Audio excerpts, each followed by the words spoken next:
Now, with a population of around 23 million people, Nigeria's commercial capital, Lagos, is the largest in Africa. Some estimate the city's population is going to double by 2050.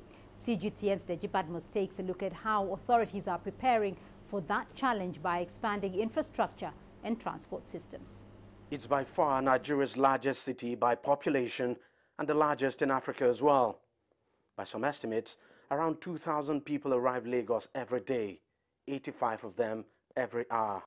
If there's one Nigerian city where the chances of finding a job or at least something to keep body and soul together are high, it is this city of around 23 million people and counting. Lagos had been primed to be a place of importance based on infrastructure, based on government policy, and with increased opportunities of employment, the place got flooded by all manner of people, and today Lagos is a megacity. But the influx is stretching public utilities here to their limits. This is where quite a number of the new arrivals end up. There are several slums like this scattered around the city.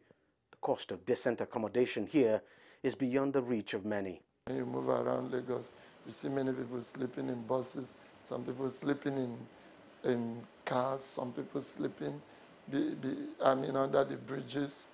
All manner of places, uncompleted buildings, street urchins, they're ready to lie down anywhere.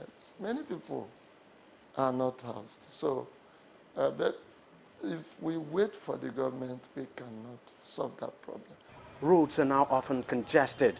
Heavy traffic jams are now the norm. Public health facilities, too, are usually overburdened. The government of the city is responding by expanding public infrastructure. It's renovating and constructing more roads. It's also building low-cost and affordable housing estates across the city and giving them out to residents on a rent-to-own basis. But millions still remain homeless. To address the city's transportation problem, the government is introducing modern BRT buses to get people around. It has also embarked on a massive light rail project. Trains are expected to start running on the lines by the end of this year. Our proposed Red Line project will breathe a new lease of life into our roads and highways. A direct benefit of this project is that containers and goods from the Apapa port will now be transported by rail, thereby reducing the number of trailers and other heavy-duty vehicles on our roads. The central government has begun the construction of a standard gauge rail line that will link Lagos and other major cities in the southwest of the country. When completed, the project is expected to help decongest Lagos. Some experts, though, have argued that what the city actually needs to do to check its ballooning population is to introduce legislation on population control, something very controversial and difficult to work through. It's an option the government of this city is not considering at all. At least not at this moment. Deji, CGTN, Lagos, Nigeria.